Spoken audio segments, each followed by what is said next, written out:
Welcome to my presentation on inflammatory bowel diseases, Crohn's disease and ulcerative colitis by Elizabeth Tague, student, Master of Science in Nutrition and Wellness at Benedictine University. Inflammatory bowel disease, an overview. Inflammatory bowel disease is a group of diseases that affect the gastrointestinal tract that is made up of Crohn's disease and ulcerative colitis. It is a relapsing and remitting condition that is characterized by chronic inflammation at various sites in the GI tract. Symptoms include persistent diarrhea, abdominal pain, rectal bleeding, bloody stools, weight loss, and fatigue. Inflammation is caused by a cell-mediated immune response in the GI mucosa. Evidence suggests that the normal intestinal flora trigger an abnormal immune reaction in persons with a genetic predisposition. The immune reaction in both ulcerative colitis and Crohn's disease involves the release of inflammatory mediators, including cytokines, interleukins, and tumor necrosis factor. Treatment includes supportive care, 5-aminosalicylic acid, corticosteroids, immunomodulating drugs, biologic agents, and antibiotics. While both Crohn's and ulcerative colitis involve inflammation in the intestine, there are very distinct differences. Crohn's tends to affect the small bowel, while ulcerative colitis affects the colon. The rectum is often not involved in Crohn's, but is involved in ulcerative colitis. Rectal bleeding is rare in Crohn's, but is always present in ulcerative colitis. Fistulas, masses, and abscesses are common in Crohn's, but don't occur in ulcerative colitis. Sections of bowel can be skipped in Crohn's, but the bowel wall is affected symmetrically and uninterrupted in ulcerative colitis. Inflammation is patchy, with distinct sections of ulcerations separated by normal-looking mucosa in Crohn's, but is uniform in ulcerative colitis. An estimated 3 million adults and 80,000 children are diagnosed with inflammatory bowel in the United States, with about 6.8 million worldwide. About 70,000 new cases are diagnosed in the U.S. each year. Inflammatory bowel disease affects people of all ages and typically begins before age 30, with peaks from age 14 to 24 and again between age 50 to 70. It is most common among persons with Northern European and Anglo-Saxon origin, is 2 to 4 times more common among Ashkenazi Jews than non-Jewish whites. The incidence is lower in Southern Europe, South America, Asia, and Africa. Both sexes are equally affected, and first-degree relatives have a 4 to 20-fold increased risk. Perinatal illness and antibiotic use in childhood may increase the risk of inflammatory bowel disease. The annual financial burden in the United States is $14.6 to $31.6 billion.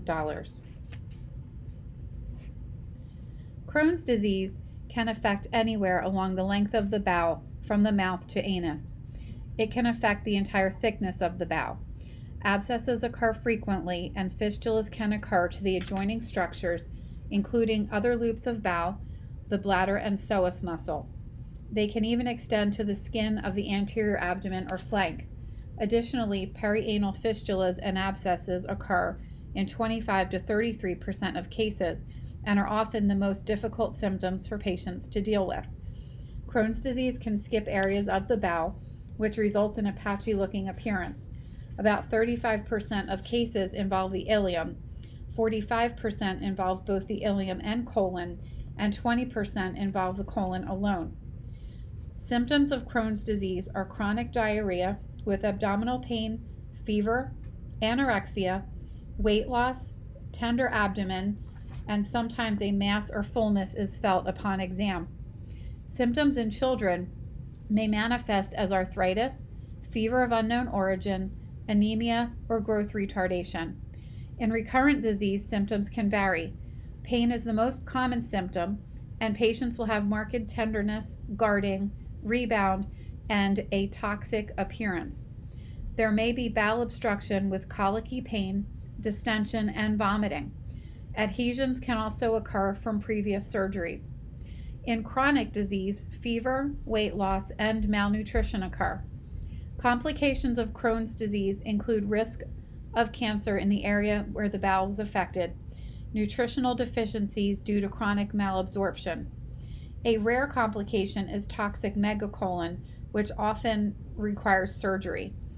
Crohn's disease is diagnosed by barium X-rays of the small bowel and abdominal CAT scan. Lab testing can be done to screen for nutritional deficiencies, especially anemia, hypoalbuminemia, and electrolyte abnormalities. Levels of vitamin D and B12, along with bone mineral density, should be monitored about every year. Treatment of Crohn's disease includes loperamide or antispasmodics to relieve symptoms, along with antibiotics. Corticosteroids are used during periods of symptom exacerbation, and biologic medications can be used when traditional lines of treatment fail. Surgery is indicated in some cases. The prognosis for Crohn's disease depends on the severity of the symptoms, and about 10% of persons with Crohn's disease are disabled. There is no cure, and some patients have severe symptoms with frequent debilitating episodes of pain. Disease mortality is low. However, GI cancer is the leading cause of Crohn's disease-related mortality. While an estimated 3.1 million persons in the U.S. have inflammatory bowel disease, about 780,000 are diagnosed with Crohn's. Children are twice as likely to be diagnosed with Crohn's compared to ulcerative colitis, and Crohn's is more frequent in females. Caucasians and Ashkenazi Jews tend to have higher diagnosis rates than other ethnicities. Canada has the highest rate of Crohn's disease in the world, and the United States, Crohn's is more prevalent in the northern states compared to the southern states. Family history, oral contraceptive use, and cigarette smoking are risk factors. If both parents have inflammatory bowel disease, their children have a 35% chance of developing Crohn's disease, and active smokers are twice as likely as non-smokers to develop Crohn's. Environmental factors may also be related to developing Crohn's. Developed countries have higher rates of Crohn's, as well as do urban areas and northern climates. The economic burden in the United States is $10.9 to $15.5 billion and is 2.1 to 16.7 billion euros in Europe. Hospitalization accounted for 53 to 66% of direct medical costs, and indirect costs accounted for 28%. Costs vary depending on the severity of the disease. Patients with severe inflammatory bowel disease had costs 3 to 9 times higher than patients in remission. This distribution map shows that Crohn's disease is more prevalent in northern climates and demonstrates that Canada has the highest number of Crohn's disease in the world. Crohn's disease is believed to be an immune-mediated condition that occurs in genetically susceptible persons when an environmental trigger disrupts the mucosal barrier. This alters the balance of the gut biome and stimulates the gut immune response. Researchers have identified 163 inflammatory bowel disorder loci, which are fixed position on a chromosome where a gene is located. 110 of these are shared with both Crohn's disease and ulcerative colitis, but 30 of them were Crohn's disease specific. Defective intracellular bacteria killing and innate immunity is affected, along with deregulated adaptive immune responses, especially interleukin-23 and T helper 17 cell pathways. There's also believed to be modulation of the gut microbiota occurring, thought to be linked to defective antimicrobial peptide production and a defective autophagic response to bacteria. Because Crohn's disease is a complex disease that involves the microbiota, the intestinal epithelium, the process of autophagy, and a faulty immune response, treatment is complex and needs to be individualized. This slide shows the interaction between a host microbiota and environmental factors in a genetically susceptible host. This combination allows progressively inflammatory damage to occur to the host intestinal mucosa.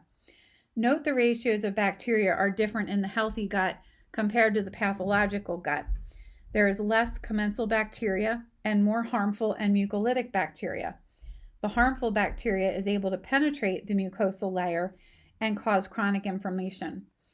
The GI tract of a healthy human is dominated by 4 major types of bacteria: firmicutes, bacteroidetes, protobacteria, and actinobacteria. People with Crohn's disease have imbalances in the gut or dysbiosis. Crohn's disease patients have lower biodiversity with less firmicutes and an increase in gamma proteobacteria, which are a gram-negative bacteria found to be increased in disease states and are also thought to carry pro-inflammatory properties. Natural product therapy number 1, probiotics. Crohn's disease is characterized by a dysregulated intestinal immune response to intestinal microbial antigens. Persons with Crohn's have an altered intestinal microbiota. Specifically, they are shown to be deficient in firmicutes, Clostridium, lactobacilli, and bifidobacterial groups. It is believed that treatment with probiotics can be an effective way for treatment and prevention, and studies have shown that persons taking probiotics enter remission faster after a recurrence. Let's review the studies. Study number 1 was a randomized controlled trial involving 83 patients with Crohn's. Control group received oral sulfasalazine. The treatment group received Bifidobacterium lactobacillus triple tablets at the dose of 4 × 500 milligram tablets, combined with corticosteroids. The treatment group demonstrated significantly lower inflammatory factors, more significant increases in the number of lactobacillus, and lower infection rates compared to the control group. This study demonstrated that the use of probiotics combined with glucocorticoid in the treatment of Crohn's can improve clinical curative effect, reduce the secretion of inflammatory factors, and improve the level of intestinal flora. Study 2 involved a 1-year, 2-phase, multi-center, randomized, double-blind, placebo-controlled trial involving 120 persons with Crohn's disease. Treatment group was given 1 sachet of VSL number 3 probiotic, which contained 4 strains of lactobacillus, 3 strains of bifidobacterium, and 1 strain of streptococcus. The placebo was provided in identical sachets containing 3 grams of cornstarch. Both the VSL number 3 and placebo were administered twice daily. The treatment group demonstrated significantly lower inflammatory factors, more significant increases in the number of lactobacillus, and lower infection rates when compared to the control group. This study showed that lower mucosal levels of inflammatory cytokines and a lower rate of recurrence among patients who received early VSL number 3 indicate this probiotic should be further investigated for prevention of a Crohn's disease recurrence. Study number 3 is a randomized, double-blind, placebo-controlled study involving 3 patients with Crohn's. The treatment group was given 2 × 10⁻11 power freeze-dried viable B. longum in a gelatin capsule, along with a sachet containing 6 grams of Synergy 1, which is a prebiotic with Thoraphty, Tenin, and Belgium strains. They received this 2 times daily for 6 months, once in the morning and once in the evening. The placebo group received the placebo 2 times daily for 6 months, also in the morning and in the evening. A significant reduction in inflammation markers were seen at 3 months in the treatment group, but was not significant at 6 months. What this study showed is that consumption of probiotics is effective in improving clinical symptoms in patients with active Crohn's. Natural therapy number 2, acupuncture and moxibustion. Acupuncture is a collection of procedures that involve penetrating the skin with needles to stimulate certain points on the body. It has been used for more than 4,000 years and has been widely used for the clinical treatment of various diseases, including GI disorders such as Crohn's, ulcerative colitis, and irritable bowel.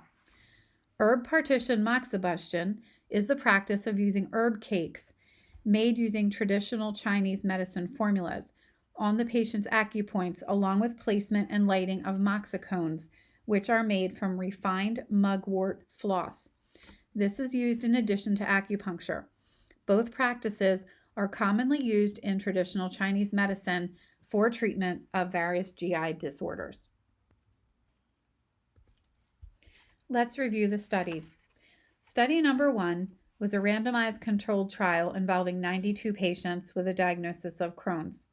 They were equally and randomly divided into a treatment group and received herb partition moxibustion combined with acupuncture, and the control group received wheat bran partition moxibustion combined with superficial acupuncture. The patients received 3 treatment sessions a week for 12 weeks and were followed for 24 weeks. The main outcome was evaluated using the Crohn's Disease Activity Index, the CDAI score, and secondary outcomes were evaluated using lab indicators such as hemoglobin, C-reactive protein, erythrocyte sedimentation rate, quality of life assessment, and endoscopic ratings. The CDAI scores of both the treatment and control groups were significantly reduced after treatment compared to before treatment. However, the degree of improvement in the treatment group was significantly greater than that of the control group. Both groups reported improvement in symptoms. However, the treatment group was sustained at follow-up where the control group was not. Both groups also demonstrated significant improvements in quality of life after treatment, but the improvement again was significantly greater in the treatment group than in the control group. In addition, patients in the treatment group showed increased hemoglobin and decreased CRP levels, whereas the control group did not exhibit these changes. The conclusion of this study is that moxibustion with acupuncture can provide significant therapeutic benefits in patients with active Crohn's beyond the placebo effect and can be considered an effective and safe treatment for active Crohn's. Study 2 involved a controlled trial containing 60 patients with a diagnosis of Crohn's.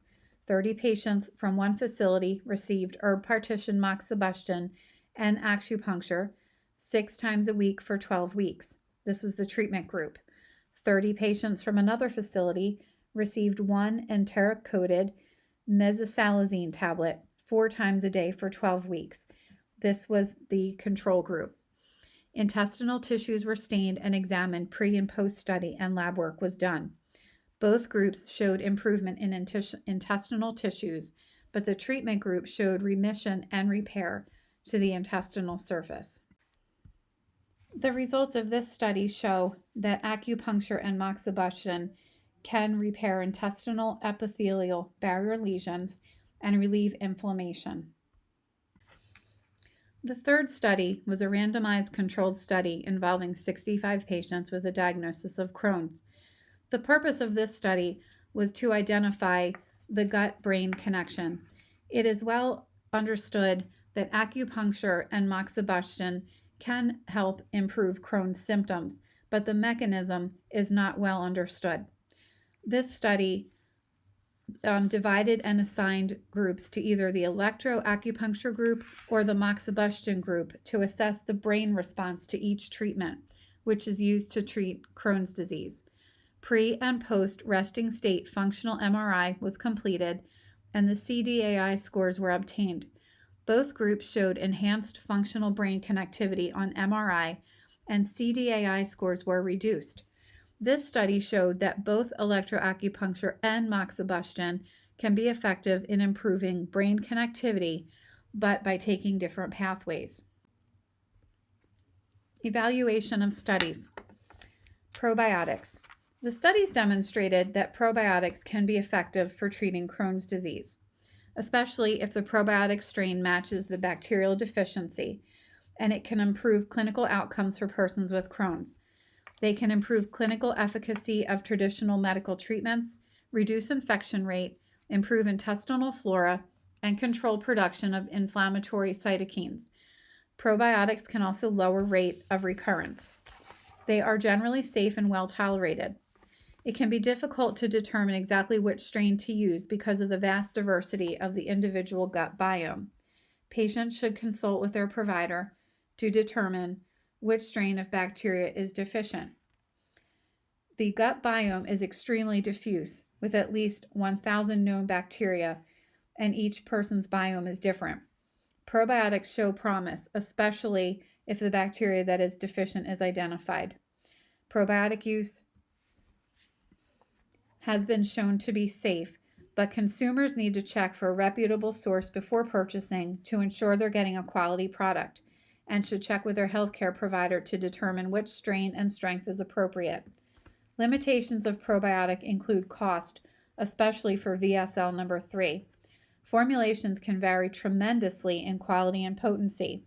The need for high potency administration to achieve efficacy and the fact that probiotics are not covered by insurance can add to the cost. Safety concerns are side effects of probiotics are rare and typically manifest as bloating. However, there have been reports of fungemia and bacteremia in critically ill persons after probiotic use. Because Crohn's is such a complex disease with serious implications, a person interested in taking probiotics for Crohn's should consult closely with their provider. Acupuncture and moxibustion. The studies demonstrated efficacy of using acupuncture and moxibustion, but the exact mechanism by which this works is not well understood. Patients demonstrated increased hemoglobin, decreased CRP levels, and histopathological scores. It may be able to repair intestinal epithelial barrier lesions and relieve inflammation. They can also reduce severity of symptoms and improve quality of life. Acupuncture is relatively safe, but adverse effects have been reported related to needling depths, potential tissue damage, and adverse physical reaction to herbs. Moxibustion efficacy and mechanism has not been well studied, and potential safety issues need more investigation. Potential concerns for moxibustion include tissue damage, adverse physical reactions to the herbs used. Because herbs are a major component in moxibustion, many factors need to be considered. Potential pesticide use, the area the herb was grown, and harvesting and drying methods can all impact strength and potency. Overall, I believe acupuncture and moxibustion is worth trying with all things considered. I believe both probiotics and acupuncture with moxibustion are promising natural therapies that can be considered for the treatment of Crohn's disease. Both have studies to support efficacy and limited safety concerns and side effects, and both have considerably less side effects than some conventional treatments. Crohn's disease is a life-altering disease with many individual factors that determine location of disease, degree of severity, and possibility of recurrence. Natural therapies may not eliminate the need for traditional medications and treatments, but they certainly seem to be able to minimize some of the symptoms of Crohn's and possibly delay recurrence and may restore some level of quality of life. Other therapies I identified were curcumin, artemisia absinthium, and cognitive behavioral therapy. Curcumin, in a double-blind random controlled study of 89 patients, they were assigned either a placebo or curcumin to assess for maintenance of remission. Treatment lasted 6 months, and patients were assessed up to 12 months post-study. The treatment group showed significantly less disease activity and lower recurrence. No adverse effects were reported in this study. Artemisia absinthium, also called wormwood. 2 separate studies evaluated the effectiveness of wormwood use in patients with Crohn's. Study 1 was with 20 patients treated with standard treatment alone or with standard treatment and wormwood. The standard treatment was not identified in the study. Study number 2 was with 40 patients and compared efficacy of wormwood to a placebo on top of a steroid or prednisolone treatment, which was reduced until the steroid treatment was stopped. Both studies showed a significant decrease in disease activity and depression, and an increase in quality of life. Adverse effects were not reported in either of these studies, and it should also be noted study number 2 was not randomized or blinded. Cognitive behavioral therapy. In a randomized control study of 118 persons with Crohn's, this showed that cognitive behavioral therapy was effective in improving quality of life scores and decrease in depression and anxiety, even though it did not decrease disease indices when compared to a control group. This concludes my presentation. Thank you for listening.